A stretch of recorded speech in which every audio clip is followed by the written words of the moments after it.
folks, Rowan from Silver Tiger Media, and today we are lucky enough to be sitting down with the mighty Airbourne. What's up, guys? How are you, mate? Oh, awesome. Hellfest! Hellfest! Yeah. Magnificent news. Where's the celebrations in the streets? I mean, this is something magnificent. Well, it's a long way away, so they're probably pretty happy over there about it. Well, probably. But yeah, no, it'll be good. We've it's a furthest up the bill. We've been on Hellfest. Is it the third time we've played it? Third or fourth. Third or fourth. Yep. It's always a gutsy festival for us to play, and every time we've been there, they've been real. I don't know, they've just been rocking. Indeed, yep. How would you rate it as opposed to somewhere like Wacken, or, I mean, somewhere you've always aspired to in Donington? Yeah, I mean, well, England has Donington, yep. and Germany has Wacken, and then Rock'em Ring and Rock'em Park. Rock'em Ring and Rock'em Park. And then I guess Hellfest. It's sort of the French version of those festivals. Yeah. Okay. Yeah. Brilliant. And look, I've got to ask you about the Cali. Being from that neck of the woods, now it burnt down. You were out of town, right? It wasn't you guys. When did it burn down? 2010, was it? If it was up to us, we would have heritage listed it. Yeah. Absolutely, yeah. Oh, that's right, they changed the Cali. What are your memories of the Cali back in the day, back before it really took off? I'm just thinking about raffities. I was just getting confused then for a second, but you're talking, right. Now I got it, the Cali. I'll remind you, heads coming off on fans. Yeah. Oh, right, yeah. No, that was the Cry. There was a Cry, my apologies, a Criterion. Yep. That was a Cry, yeah. Yep. The Cry was, that was legendary, that place. But, I mean, it had to go because of the back of it was about to fall down the mountain as well. Yeah. Like, the stilts weren't holding it up too well. Yeah. But we still think it's still a yardstick. Like, when we come up with a song, and a melody and a chorus, and we get it all going, and then once we start playing it, we go, now, how would this have gone at the Cry? When there was no one there and we're playing our first shows? Would the no one there have gotten into it, or would they have been like bored? Because when we did play there was, it was a good yardstick. People were like, yeah, it's just rocking. It's got to have that. And then you go, yeah, okay, sold out Criterion Hotels, like, what, 200, 300 people or something? Yeah. And then, but we still mentally use that as a yardstick. It's the place I always remember, the tile floor, the jukebox in the corner, and then when they move the stage across the pool table. It's fucking awesome. Ryan, you've always been a perfectionist. I mean, you always come off stage, reportedly, and really debrief yourself on every gig, but you're always really difficult on yourself, really hard on yourself. Where do you think that stems from? Well, his name's Ryan. So, for my apologies. But that's all right. Our mum still does the same thing. Oh. But look, we both. I'm going to get a pointer here. The points. Oh, yeah. Joel, my apologies. That's all right. Yeah, look, we do treat it pretty. We treat it real serious. It's like we treat every show like it's our last show. And when if we do fuck something up, we do take it really. You're trying to go dark until the next show, until you can sort of conquer it. Redeem yourself. Yeah. Certainly. Incredible stuff. Yeah. Look, the fact is that as I drive through Warrnambool today, I can't help but think about the old Lady Bay Hotel and seeing the oils, cold chisel. Yep. All the stuff we grew up with. But the one thing I regret is never ever seeing an Airbourne banner hanging over those front stairs. Yeah, we never got there. We turned 18 when we were legally allowed to play there, and they knocked it down and I think asbestos blew all over the playground, and they had a big issue with that. It was just the one that got away, basically. We actually used to live up the road from it, about 300 metres up the road. So we'd always see it, and I remember sneaking in there a couple of times. Yeah, me too. And I think, I can't remember whether I saw the Angels or something there. I saw something there, but yeah. It was a good thing as a kid to grow up, because there was no internet. We didn't have there was none of that. There was only Rage. And that was the only way to sort of visually see bands. There was no radio station we could listen to or anything like that. And then to see, to be driving to school and see the Angels, and then and then you're driving to school, see Midnight Oil or Cold Chisel, and you'd see these names up on the board, and then as a kid you'd be like, oh, that was the Angels. That's that band playing Dogs Are Talking. Because you can't, internet, it doesn't exist. And then it was one way for us to go, we need to play there. We need to be a band. So we started, it was, the Lady Bay had a real big effect on us because they had the billboard there. It was one of those things that drove us to start playing rock and roll. And then when they knocked it down, we had the idea to stand up for rock and roll for that song, because it's like, this is bullshit, knocking down these pubs, you've got to stand up for it. And although it's bitter because we never got to play there, it did give us a real drive and a fire to want to be in a band and then get in the car and drive to Melbourne and play. Yeah.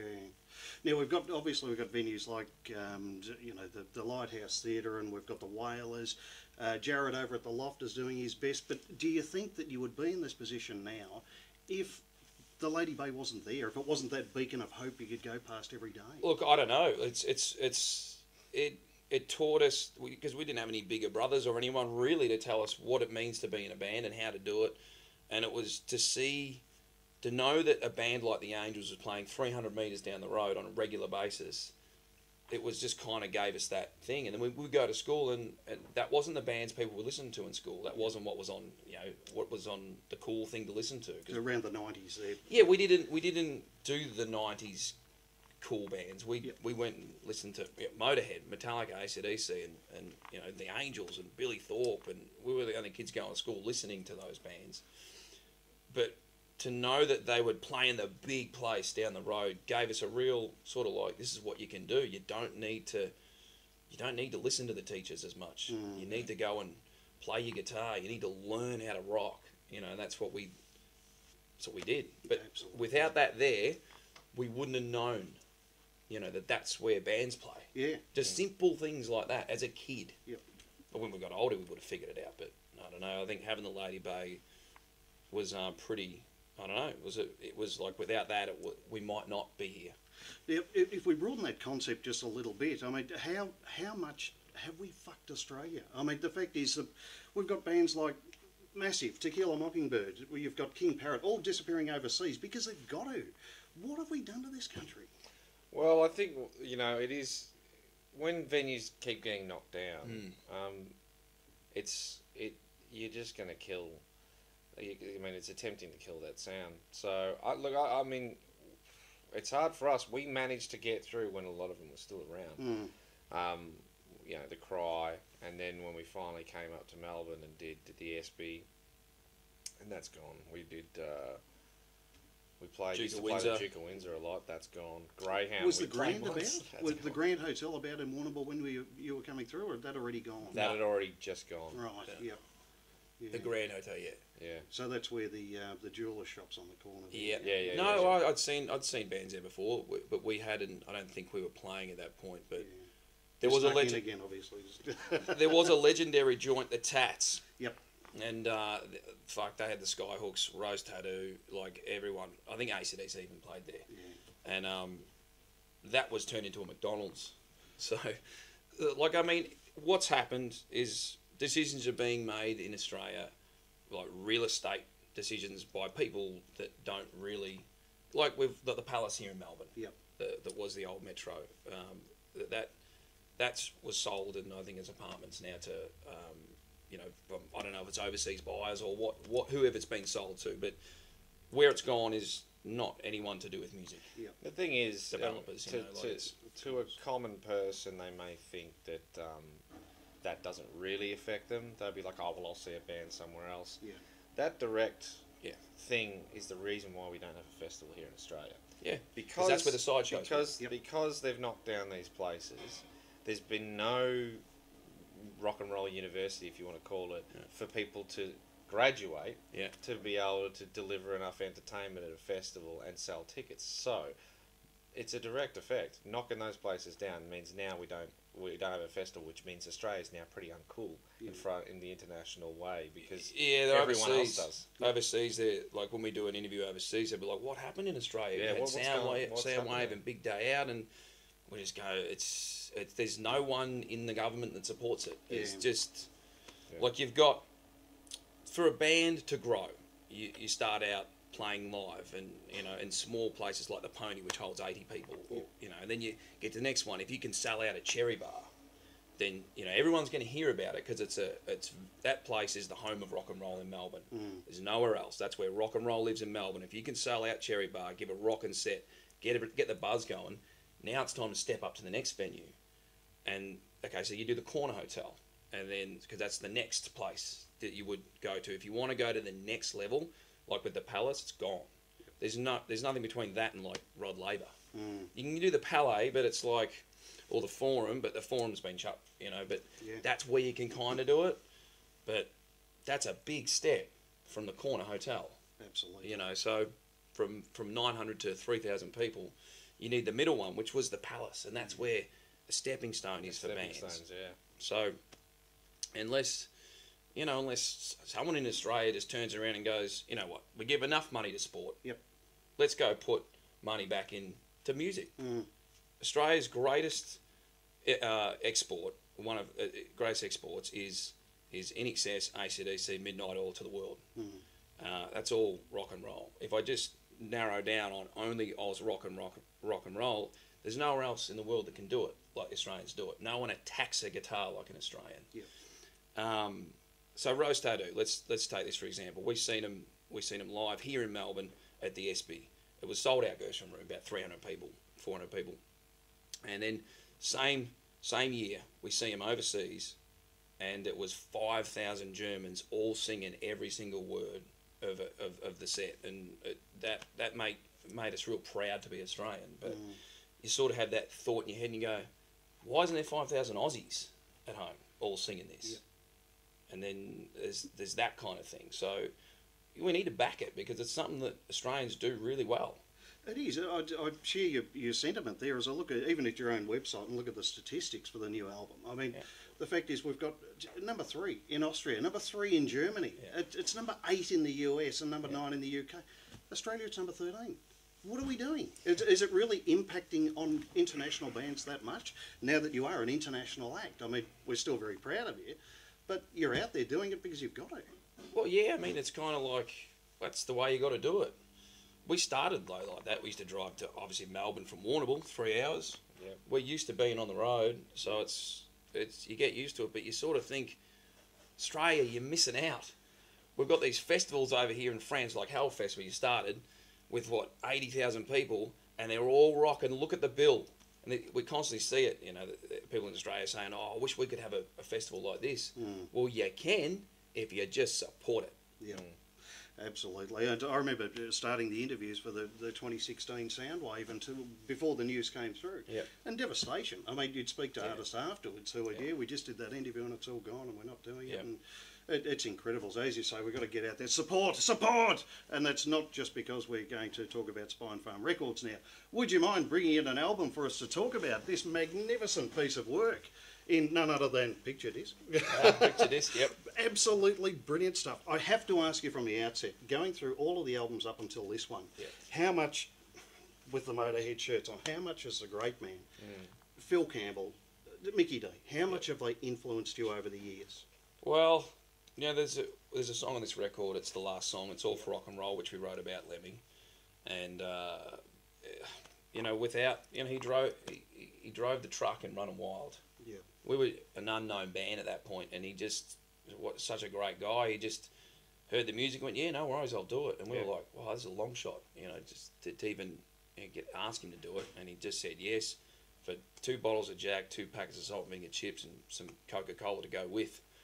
And a limo to pick him up at the Rainbow and drop him back when he was finished. And we were standing there, you know, we'd just done some of the filming, and then they were changing cameras, getting ready for Lemmy's part in the truck.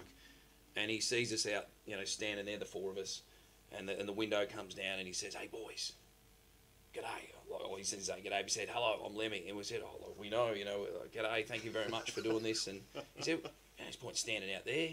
Come inside, let's have a few drinks, and we'll listen to a bit of ZZ Top." And we did that for 2 hours. And when we sat in there with him, he was, you know, just giving us good advice on what it's like to be in a band and all the things that we're about to face. And he just such a great, you know, gentleman. And then he had us on more tours. He actually took us out on the road with Rose Tattoo in Australia. Yeah. And night after night, he's standing out the front, you know, watch the Rose Tattoo set. Phil's there, watching it, going, "Oh, bloody love this band," you know. And it just, the camaraderie that Lemmy had with his crew and his band and his fans is why we wrote It's All for Rock and Roll, because it's all about that together. And, you know, without him really giving us the leg up, that's another good chance why we might not be still talking about our band. Yeah. Look, as rock and rollers, you've always been absolutely wild as can be in good Aussie pub music. The fact is, you're pretty modest guys. I don't think Australia knows how far you've come. Would you mind telling the story about the Roadies and Rolling Stones? I mean, it's unbelievable. Oh, that was Yeah. back in '05. And that was almost 12 years ago. Just going to sit that proudly behind you. Okay. We supported the Rolling Stones at Rod Laver, and that was probably the first big show we'd done in that sort of size room. We hadn't even had Running Wild out then. We were just about to head off to do it. And we did our set in front of the 16,000 people at Rod Laver, and the show went perfect. We loaded in the morning. We all rocked up with our swags, which we bought at the disposals. Yep. Because we're always we don't like getting up early, so we thought like we're probably we'll have a nap. We'll have a nap. Yeah. Before we support the Stones. Loaded in the 24 Marshall cabs. Yep. At that stage, Which were legendary by this stage already. I mean, even from the southwest of Victoria. Well, we basically put the call out and we got every Billy Hides and everything to get, and every mate with a cab to get it down there for us. Kind of the same way Billy Thorpe did it at Sunbury, supporting the Deep Purple.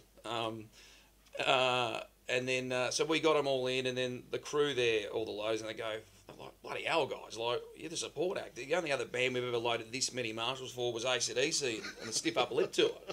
And then we're like, yeah, I know, that's what we're sorry, guys, that's why we're here to help, and you know, and we got them all in, and then the Rolling Stones crew is gracious, you know, they just let us have them up there, you know, and we didn't even know to plug all these things in, so we had like a big line of Boss tuners all plugged together.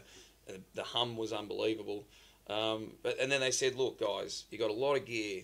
We've got a lot of stuff up here. Don't break anything. Just, you know, and we're like, oh, no, we respect, you know. And then they're like, cool.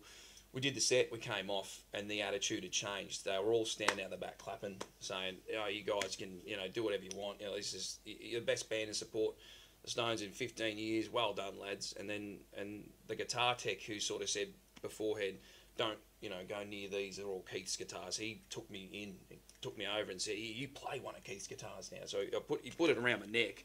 I froze because I was like, it was the one that I've always seen him with. Yeah. And I'm like struggling to play anything. And I was just that nervous. But I managed to get a couple of notes and a bit of a chord. And I said, mate, you better have this back because that's the energy coming off it. And they were such great crew, like such great, awesome guys. And then we finally got to meet the Stones themselves, and they were like 16-year-olds, you know, like they were so happy and just really like young feeling, you know, and just cracking jokes and vodka and orange, and Keith grabbed my guitar and he had a look at it and he's like, oh yeah, Gibson, that's a good guitar, you know, it's good SG, you know. And then yeah, we just had a laugh with them, and then 30 seconds later we heard the dun da da da da. They just went out and rocked. No. So you know, it's as a very young band, that can go two ways. You can sort of take that and then think you're the greatest thing in the world, or you can just be so respectful and thank you for that, and see it to go, right, that's the yardstick. This is, you know, where we want to be.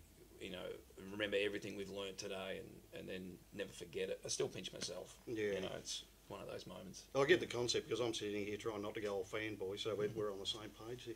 But I've really got to ask you, Ryan, what did you think as he disappears off stage in Canada? I mean, we're talking about September last year, and here he is on his feet.